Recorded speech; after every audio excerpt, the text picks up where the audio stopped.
भाई उपेंद्र यादव आपके बीच में रहता है, आगे भी रहेगा। साथियों 10 जून को माननीय मुख्यमंत्री जी से 10 जून के बाद मुलाकात होगी। प्रमुख सचिव साहब से बात हुई थी उस समय कि 10 के बाद मिलवाएंगे, क्योंकि 10 तक वो राज्यसभा चुनाव में बिजी हैं। और इस बार मुलाकात होगी, बड़ी महत्वपूर्ण होगी, क्योंकि अब आसपास नहीं, मैं भी मुख्यमंत्री जी को साफ शब्दों में कह दूंगा कि हम आंदोलन करते हैं, हम लोग आपका कहना मानते हैं, हमारी भीड़ आती है, आप वार्ता करते हो और वार्ता में आश्वासन देते हो, तो हम लोग आश्वासन नहीं, परिणाम चाहिए। इस बार हम अलग रणनीति के साथ, क्योंकि हम फिर सरकार के खिलाफ खुला मोर्चा खोलेंगे।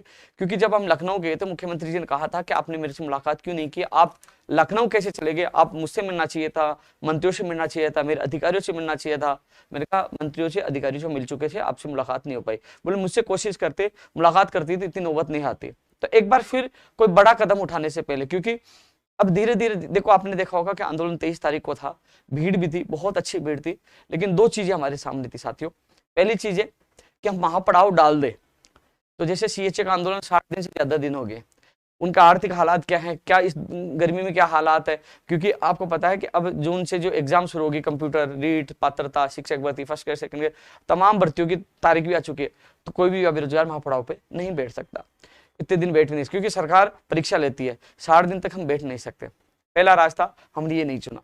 दूसरा रास्ता कि हम सिविलाइंस कूच करके बड़ा पंगा करते थे, कोशिश बहुत की, आधे घंटे तक हमारी झड़प हुई।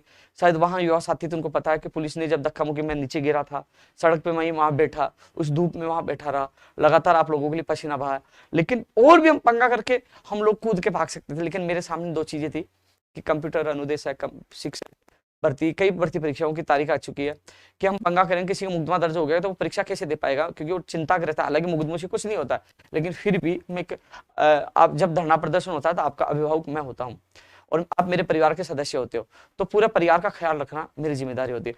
तो हम अब कुल मिलाकर यदि सरकार नहीं मानती है तो घर घर जाकर इनके खिलाफ एक बड़ा अभियान चलेंगे। मुख्यमंत्री जी को साफ शब्दों में कह देंगे हमें आसपास नहीं, परिणाम चाहिए, क्योंकि लखनऊ समझौता, 23 तारीख की मांगे, तमाम मांगों को लेकर। साथियों ये लंबा लाइव नहीं रहेगा, मेरी आज तबियत ज्यादा खराब है, लेकिन जितना होगा मैं आप लोगों से इस लाइव में चला, युवा तक कार्यक्रम आता रहेगा। मैं बाहर चला गया था, बीच में नहीं आ पाया था, लेकिन मैं कार्यक्रम के माध्यम से आप लोगों से मिलता रहूंगा। साथियों रेडियोग्राफर लेक टेक्नीशियन भर्ती की जो अभ्यर्थी है, उनको चिंतित होने की आवश्यकता नहीं है। इनको आज नहीं तो कल भर्ती निकालनी पड़ेगी 20 तारीख तक, क्योंकि मैं आपके अलावा मैं दोबारा भी अधिकारी से मुलाकात करके आया था। जून का उन्हें आश्वासन दिया, 21 तारीख को स्वास्थ्य भवन के सामने घेराव करके बैठ जाएंगे। चिंता मत करो, आपको घबराने की आवश्यकता नहीं है। लोग फोटो डालेंगे, लोग ये करेंगे, वो उनका क्या होता है कि आप सब लोग इस समय संघर्ष कर रहे हो और संघर्ष के परिणाम स्वरूप आपका जो मामला वापस उठा है, सुर्खियों में आया है, और अब सरकार इसमें अधिकारी को निर्देश भी दिए हैं।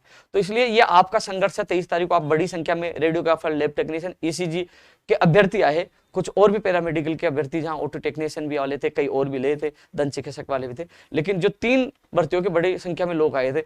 तो आप, मैं एक चीज बता दूं, क्योंकि सरकार को पता है, पुलिस प्रशासन को पता, मेरे पास फोन आ गया था, जैसे मैंने ट्वीट किया कि आप 21 तारीख को क्या कर रहे हो, क्यों कर रहे हो, मैंने कहा हमें आश्वासन पहले मई का मिला था इन अभ्यर्थियों को, अब जून का मिला है, तो हम 20 तारीख आपकी 21 हमारे। तो चिंता मत करिए, मैं खुद आपके साथ आपकी भर्ती को लेकर स्वास्थ्य भवन के बाहर धरने पे बैठ जाऊंगा, और आपको इस चीज से घबराने की जरूरत नहीं है। मेरा भी लक्ष्य है कि जून महीने में विज्ञप्ति जारी करवाकर आपको न्याय मिले। आप ये सोच रहे होंगे कि 20 तारीख बहुत दूर है, कई बार क्या होता है, उनको पता है कि एक बार फिर ये पंगा करेंगे। 23 तारीख कितनी झड़प हुई थी, कितने पुलिस वाले थे, तो उनको पता कि ये फिर पंगा करेंगे, इससे पहले 20 से पहले ही कर दें।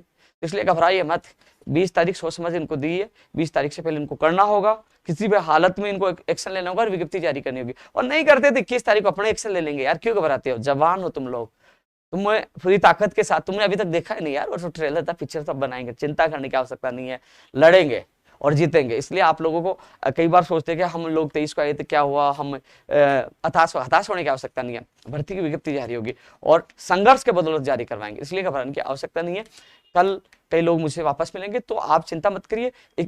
21 तारीख से पहले मैं लगातार अधिकारियों में कौन सबसे, मैं एक चीज बता दूं, महत्वपूर्ण चीज क्या है, मंत्री, स्वास्थ्य भवन के अधिकारी और जो आपके जो IAS अधिकारी इसमें, उसके अलावा सब उनसे भी ज्यादा महत्वपूर्ण है CMO, यानी कि मुख्यमंत्री ऑफिस के जो अधिकारी हैं। महत्वपूर्ण निर्णय वहीं से होते हैं, वहां से निर्देश जारी हो गए कि आपको 7 दिन में 5 दिन में विज्ञप्ति जारी करनी है, तो करना पड़ेगा।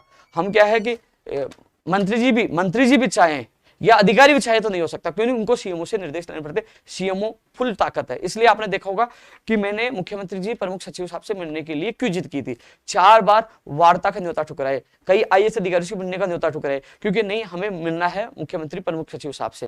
और आपने देखा होगा अशोक चांदना जी ने भी कहा कि वो पावरफुल है, कई सब लोग कह रहे हैं, क्योंकि वो मुख्यमंत्री जी के प्रमुख सचिव है, सारे विभागों को मॉनिटरिंग वो करते हैं, तो पावर है। और आखिरकार हमने 4 बार वार्ता का वो न्योता ठुकराकर अगले दिन 14 लोग अलग अलग भर्तियों के, मेरे सहित 14 लोग अलग अलग भर्तियों के लोगों की मुलाकात कुलदीप पराखा जी से 1-to-1 एक एक भर्तियों को लेकर चर्चा हुई। तो साथियों, मैं फॉलो भी कर रहा हूं, मैं पीछे भाग भी रहा हूं, चिंता मत करिए। आप लोग इतना ही कहना चाहूंगा, सोशल मीडिया पर माहौल बनाए, 20 आपकी 21 हमारी।